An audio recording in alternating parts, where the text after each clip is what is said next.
اعوذ باللہ من الشیطان الرجیم بسم اللہ الرحمن الرحیم۔ السلام علیکم اسٹوڈنٹس، آج ہم لوگ اپنی حدیث سٹارٹ کریں گے اسلامیات کے کورس میں جو بقیہ 10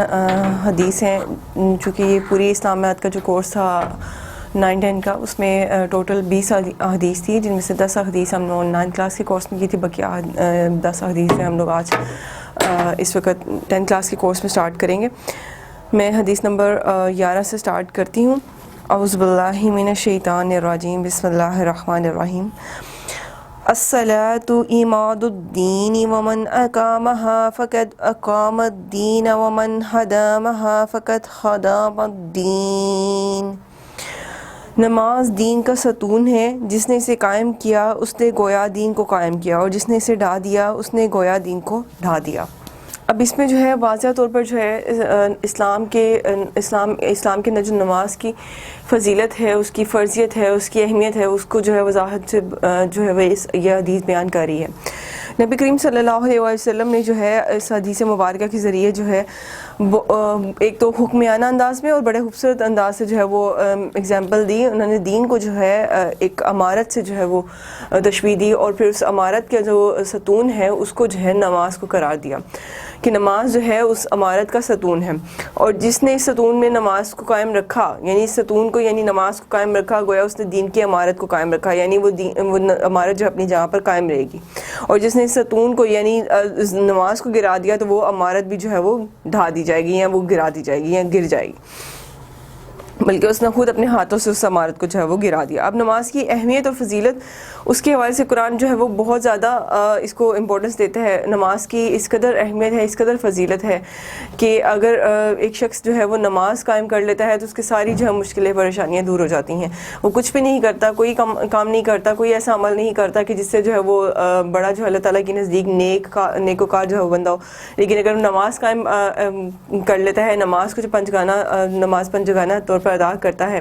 5 وقت کی نماز ادا کرتا ہے، باجماعت نماز ادا کرتا ہے، تو اللہ تعالیٰ اس کے لیے آسانیاں دنیا اور آخرت کی جو ہے وہ پیدا کر دیتا ہے۔ نماز کے دوران مسلمان جو ہے وہ اللہ تعالیٰ کے حضور جو ہے اپنا سر جھکاتا ہے اور اس کے جو ہے آگے سجدہ کرتا ہے، اور وہ عقیدت توحید کا جو ہے وہ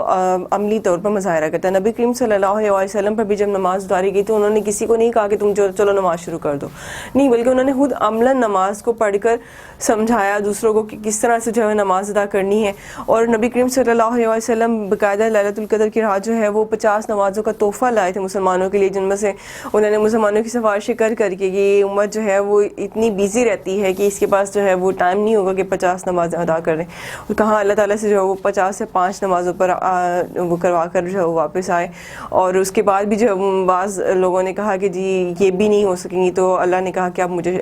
نبی کریم صلی اللہ علیہ وسلم نے کہا مجھے حیا آتی ہے، مجھے شرم آتی ہے کہ اب میں بار بار اللہ کے پاس جو ہے وہ ان کو کم کرنے کے لیے جاؤں۔ تو وہ 5 نمازیں بھی آج کے وقت میں اتنے بیزی انسان ہیں کہ آج کے وقت میں ہم وہ بھی جو ہے وہ 5 نہیں ادا کر پاتے۔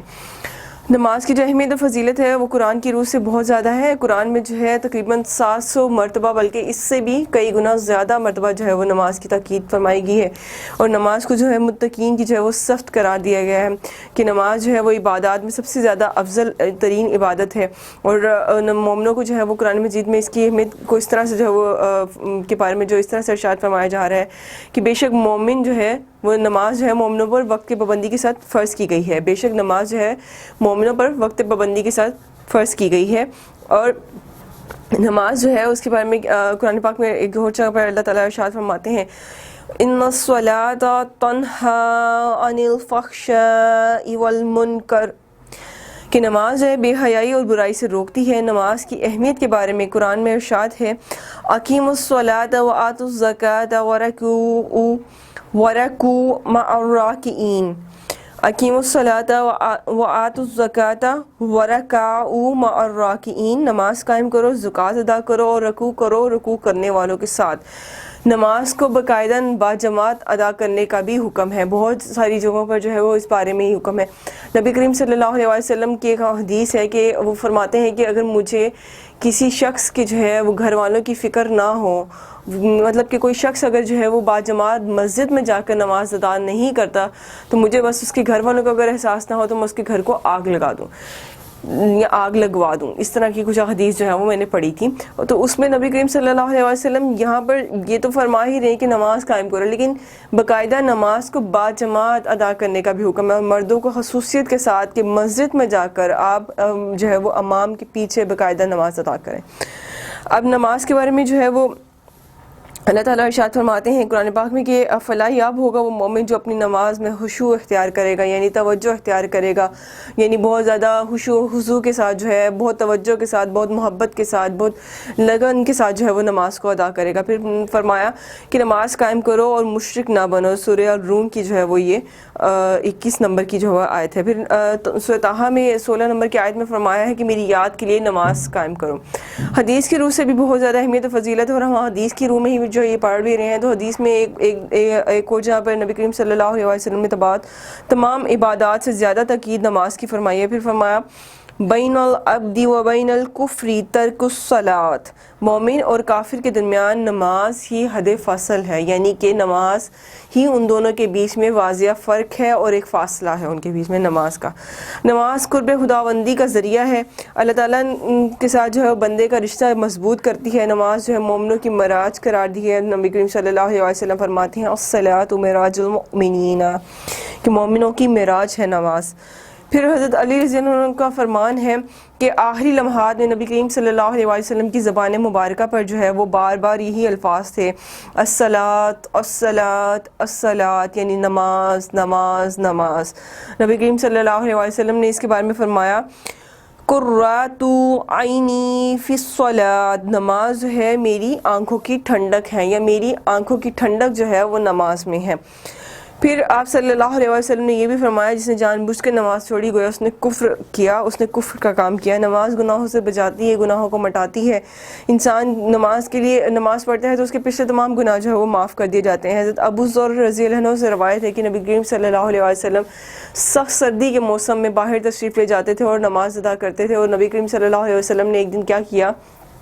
حضرت ابو ذر ان کے ساتھ تھے تو وہ سخت سردی میں باہر تشریف لے گئے اور فجر کی نماز کے لیے وہ جو ہے وضو کرنا تھا انہوں نے، لیکن انہوں نے ایک درخت دیکھا جس کے پتے جھڑ رہے تھے. نبی کریم صلی اللہ علیہ وسلم نے اس کی 2 ٹہنیاں پکڑی اور ان کو جو ہے زور زور سے جو ہلایا تو اس کے پتے جو ہے وہ سارے جھڑنے لگے. اور پھر جو ہے ابو ذر کی طرف جو ہے منہ کر کے فرمایا کہ ابو ذر، نماز جو ہے انسان کی برائیوں اور ان کے گناہوں کو جو ہے اسی طرح سے جو ہے وہ جھاڑ دیتی ہے جس طرح سے اس درخت سے جو ہے وہ پتے جھڑ رہے ہیں. تو اس لیے نبی کریم صلی اللہ علیہ وسلم کے فرمان کے مطابق اور اللہ تعالیٰ کے حکم کے مطابق اور نبی کریم صلی اللہ علیہ وسلم کے حکمرانہ انداز کے مطابق نماز جو ہے وہ وہی مومن کی معراج ہے. نماز جو ہے وہی انسان کی فلاح و بہبود کا جو ہے واحد ذریعہ ہے، اور نماز ہی انسان کی نجات ہے. جس نے نماز قائم کی اس نے جو ہے وہ گویا زندگی کے لیے جو ہے وہ اپنی آگے آنے والی زندگی کے لیے اور اپنی آنے والی نسلوں کے لیے آسانی کر دی. اور نماز کے بارے میں یہ بھی ہے کہ نماز قبر میں جانے کے بعد سب سے پہلا جو سوال ہوگا انسان کی عبادات سے ریلیٹڈ تو وہ سب سے پہلے نماز کے متعلق ہوگا. نیکسٹ انشاءاللہ ہم لوگ حدیث نمبر 12 کو اسٹڈی کریں گے. Thank you so much.